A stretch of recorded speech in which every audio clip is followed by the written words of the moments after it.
Good morning. Good morning. My name is Reverend Ron Card, and I'd like to take this opportunity to welcome each and every one of you here this morning. It's really good to be here.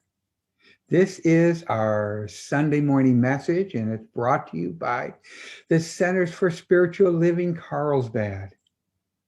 And it's so nice just to be here this morning. Like I just said, I haven't talked in several weeks. So I'm really kind of excited to be here. And this morning, we're going to continue on with our theme, which is in full bloom. When I think of the term in full bloom, I can't help to think about my garden. I just planted it, I'd say maybe a couple months ago. And I put these tiny little seeds in the ground. And there were some small plants that I bought, like tomato plants and peppers that, I planted into the ground. And I watered them and I fed them. I took really good care, pulled the weeds, really paid a lot of attention to them. In the garden, not only do I have tomato plants and green peppers, I have red peppers, I have radishes, I have carrots, I have a bunch of things in my garden. And guess what? Some of them are in full bloom. They've grown from that seed or that small plant. And now they've grown big and they're bearing fruit, and I'm able to pick the fruit off them. And eat them. I really enjoy them at dinner time and at lunches. Others aren't quite ready yet, but you know what? They are coming into full bloom. And this morning, what I want to do is I want to continue talking about the theme in full bloom. In fact, I want to talk about stories. The name of my talk is, What's Your Story? I ask that because we all have stories. We all tell stories. We love to tell stories, especially to other people. And of course, the drama within ourselves. The stories that form in our head, something we might be watching or something we heard. We tell stories of our past, things that maybe have just happened.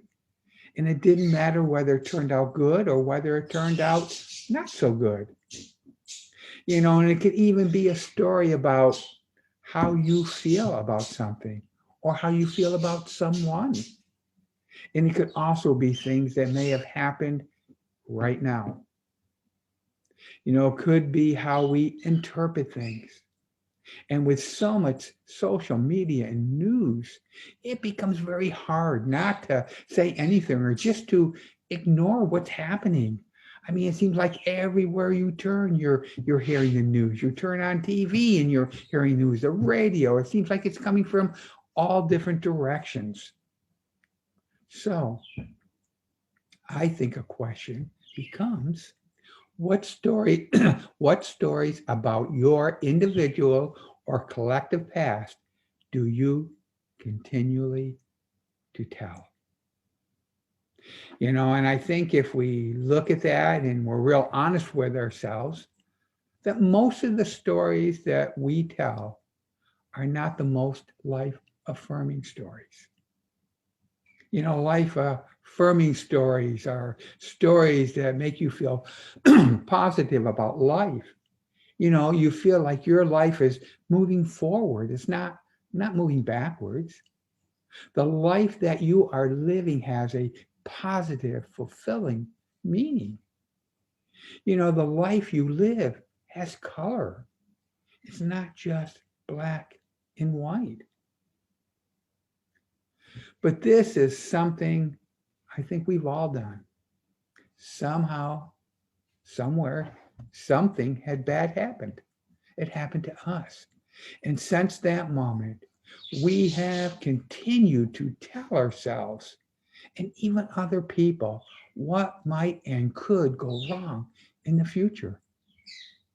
Yeah, I used to be that way. I used to tell those kinds of stories, and I'm sure a lot of us can really relate to those stories. It is experiences like that keep the fear repeating itself. What we do is we focus on the negative, we focus on the fear. And when we do, we give it power. You've heard that term. What we focus on expands. That's why you got to be careful on what you focus on. The stories that we tell, not only to ourselves, but to other people, reflect this. And we begin to experience more of this ourselves, more of the same. Have you ever just stepped back and wonder, why does this keep on coming up in my life? Why do I keep on doing this? Why does this thing keep happening? Well, take a look at your stories. What we need to do is become aware, and we need to change our focus. We need to kind of change the stories. We need to see the good and not the bad and the negative. But the question is, how do we do this? Whether you realize it or not, you do have the power to change. You have the power to do this. According to Dr. Ernest Holmes, founder of Science of Mind, in the Science of Mind textbook, what Dr. Holmes says is principle is not bound by precedent. Think about that. Spirit is not bound by precedent. Well, what is he talking about? Well, what he's saying is principle. Principle is the source of all. It is God, it is spirit, the essence within each one of us, the essence creating from itself. It's the glorious good. And he's saying precedent may be understood as maybe pattern or patterns, which have come before. Think of it in terms of maybe a dress pattern or a paint by number pattern, or as well as maybe a belief pattern. But Dr. Holmes, he continues to say, there is no law in the universe that seeks to perpetuate old limitations. Let me read that again, because that's really mind-blowing. There is no law in the universe that seeks to perpetuate old limitations. However, there is a law which responds to our greatest vision. Yes, it responds to our greatest thought of who we are, of what is going to unfold in our lives. There is nothing in life that says that you must keep walking down the same street. But if you do keep walking down the same street, expect to keep arriving at the same place. We are all spiritual beings. We have the power to change our thinking. We have the power to change our beliefs. This gives us a power to change the stories that not only we tell ourselves, but we are telling other people. We have all kinds of stories. We have factual stories. We have stories that fill in the blank. We have make-believe stories, story about ourselves, and stories about other people, whether we know them or we don't. We make up stories about people just standing in the grocery line or maybe a line at the bank. But even on Facebook and other social medias, it is riddled with them. It is filled with stories, things that you can really make up in your mind. That's why sometimes we need to step back and step away. Through the stories that we tell, we share passions and we share fears and we share sadness and hardships and joys. And this is one of the ways that we find common ground with other people so that we can connect and communicate with them. Stories boost our feelings, like trust and compassion and empathy. It motivates us to work with others and positively influences our social behaviors. Stories have a unique ability to build connection. And as human beings, we are automatically drawn to stories because we see ourselves reflected in them. Whenever our lives change, whether it's starting a new job or maybe a new business, trying to change a habit or leaving something, or maybe even leaving someone, or just simply burning the toast, we tell ourselves a story about it. In the stories, we might be the hero, we might be the victim or the wrongdoer, or just an innocent bystander, or maybe just an observer of the story. In the stories, we want to be the hero, but more often we come out being victims.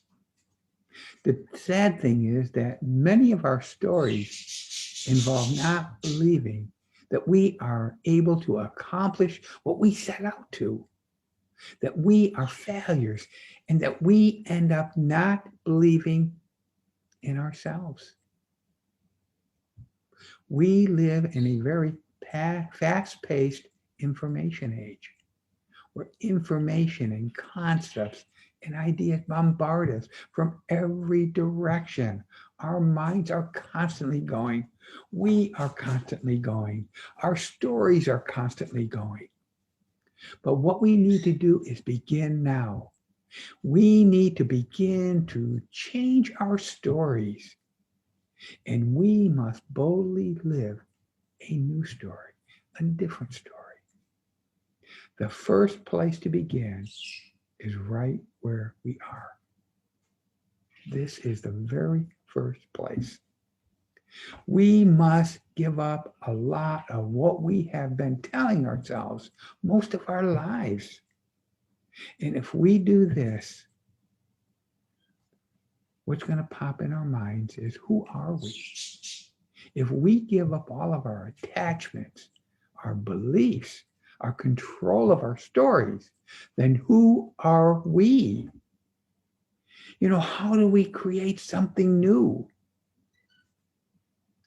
And the first thing you need to do is to be yourself.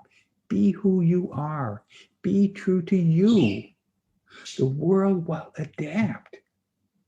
We must remember that we are an embodiment of the divine.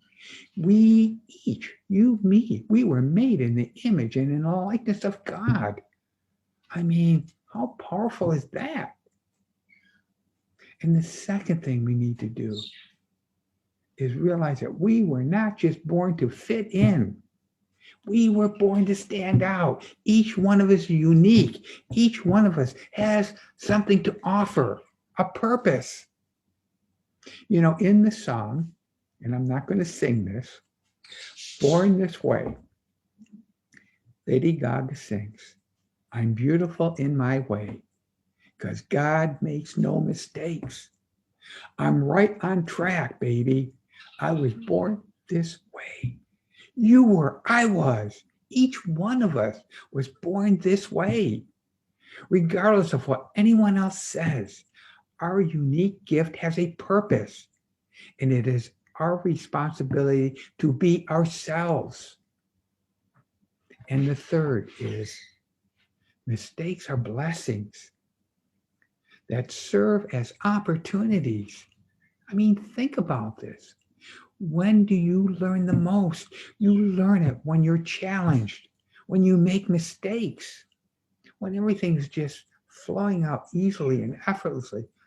You're just enjoying the moment. You're not really learning anything. You're going with the flow. We are what the world has been waiting for. Any challenge, any change that has ever faced has prepared us for this moment in our lives. I mean, think about that. It's a kind of a powerful statement in itself. Because what it's saying is, everything you've done and everything you've said and experienced, people you were with, school, everything, parents, everything brought you to where you are right now. There are no mistakes. If one of them things changed, you would not be here. Who knows what your life would be like? But all that brought you to where you are right here and right now. Now is the time to commit to showing up authentically and choose to live the life that we have always dreamed of living. There is no other time. The time is right now. If we want to see more unity and peace and joy in the world, we have to commit to experiencing these qualities in our own lives. In conclusion, I just want to say we get caught up in our day-to-day struggles and forget to forgive or to give thanks for the gift of life that is allowing us to still be here. Life is a blessing.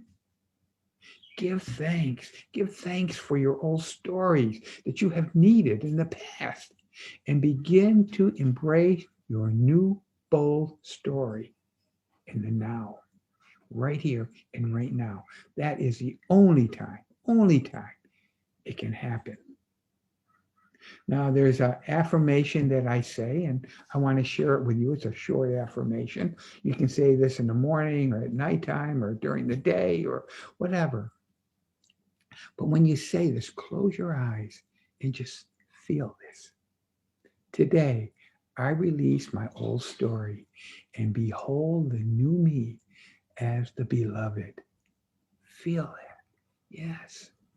This is who we are. Today, I release my old story and behold the new me as the beloved. I want to thank you for joining me here this morning. And please tune in every Sunday morning. At 9:30, we have our Sunday morning meditation, which really kind of sets you off, sets the day off, and maybe even the week. And again, at 10 a.m. for our Sunday morning messages. I really look forward to being here at 10 o'clock on certain Sundays. I think we have some really good messages. Again, I want to thank you, and I hope I hope your week is filled with love, light, and laughter. And go out there and create new stories.